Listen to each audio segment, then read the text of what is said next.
Hello art fans, this is Scott Thompson Art. I am your host Scott Thompson, and today we're going to talk about analyzing a few paintings which I have done.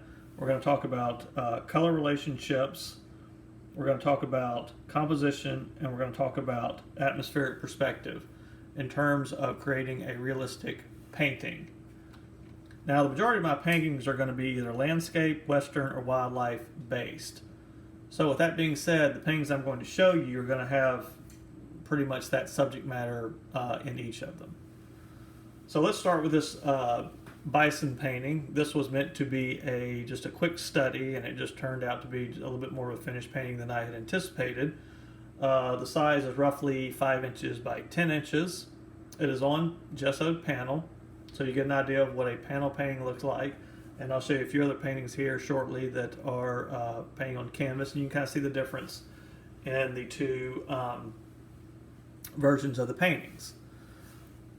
This painting was done with the initial color palette that I showed you, which was the titanium white, the ultramarine blue, the cadmium orange, the cad red light, the cad yellow medium, and the viridian. I find that this simple palette, I can do many different versions of different paintings using just these basic 4 to 5 colors within a painting. And I'll show you different variations of paintings, and you can see sort of how you can get one version of a painting. You can get nocturne paintings, night scenes, and you can get sort of desert type scene type paintings. It works, it's a universal palette that works across the board. So let's talk about this painting for just 1 minute and what makes it sort of come together in terms of value relationships and color harmony. Most of the time, paintings that I see, which I label as unsuccessful, basically start off with the idea that there is no consistency in the value relationships within the painting. What does that mean? That means you have greens not going with blues, you have yellows not going with reds, you have just a painting that's almost like a paint by number where you just plug in the colors to complete the painting. But there is no familial relationship between the colors, and that is the most important thing, in my opinion, in creating a successful work of art. So let's talk about this painting. In terms of, for starters, let's talk about color relationships. All right, so we have the sky blue, we have the clouds, and we have the butte, which makes up the background of this painting.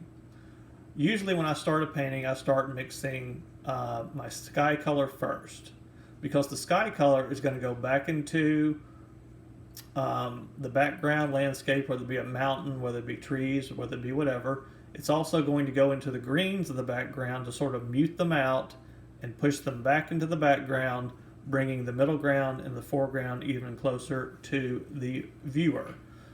We look at the clouds here. Normally the grays are going to take on just a general gray tone, but as you see, the warm highlights of the mountain in the background are pulled back into the cloud cover as well. This cloud here is a little bit unfinished, but for the most part you see the color relationships and the harmony between the mountain and the color.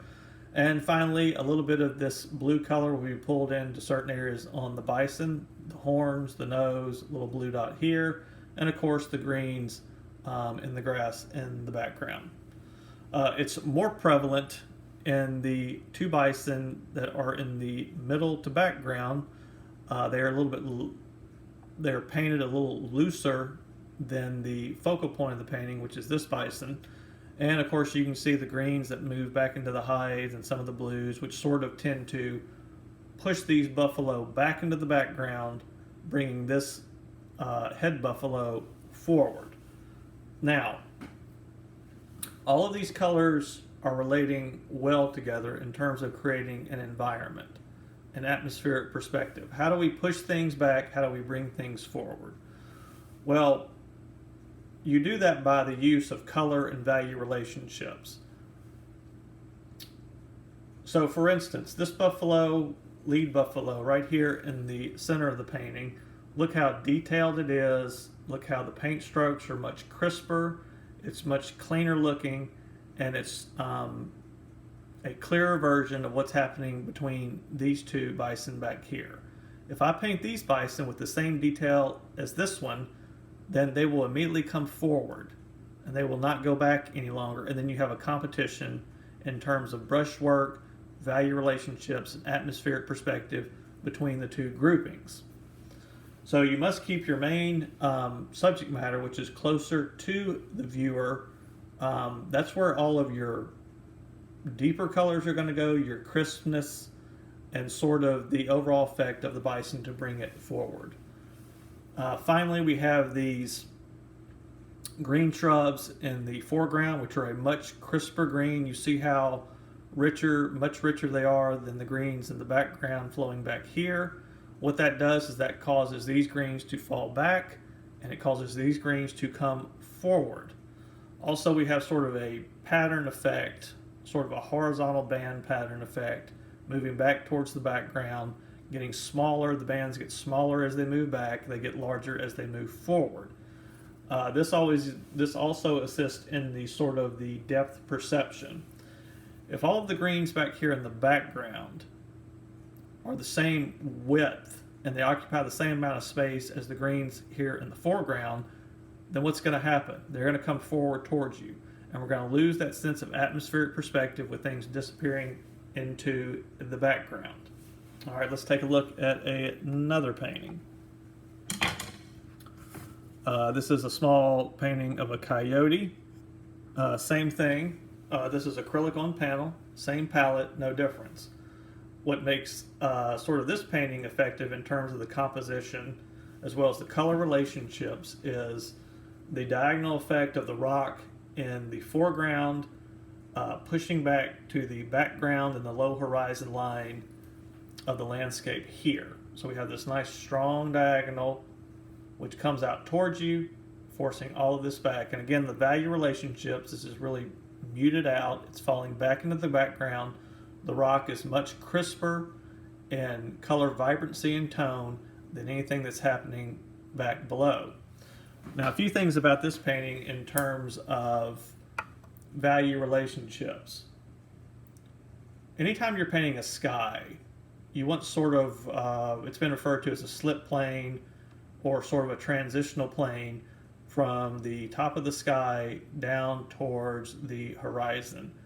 The closer you get to your horizon line, the lighter the sky is going to be. It's going to be deepest at the highest point in the sky, and then it's going to become lighter as it moves towards the horizon line. Why is that? We have reflected light from the landscape bouncing up into the sky, lightening the value range at the bottom, keeping the top of the sky much darker in tone and value. Also, again, we see nice textural effects in this painting. We see little things. We see the color of the rock pulled back into the coyote here. We see some color here pulled back. We have indications of the sky color located here, and then also the warmth of the coat of the coyote pulls back into this tone of the rock, therefore giving this painting a nice harmonious color result within the painting. The next painting is going to be a nocturne. Again, same color palette used on this painting. Here we have a nice nocturne scene, much cooler colors, composition. In this case, we have a very high horizon line running across the back, then divided up in the middle ground with the fence post, followed to the foreground here with the bushes and the cows. Notice how the bushes lead into the painting, sort of swirling, surrounding the subject matter, focusing your eye here. Again, we have the textural effects. We have the blues of the greens in the sky being pulled back into the hide of the longhorn, as well as the calf. And then we have the nice nocturne blue sky with the cloud coverage, and then the tree, the strong vertical tree in the background, which is sort of dark and in shadow with not much definition. Also, we see again the tones of the horns being replicated on the rails of the fence as well. Another painting where the color, harmony, and value relationships were successful.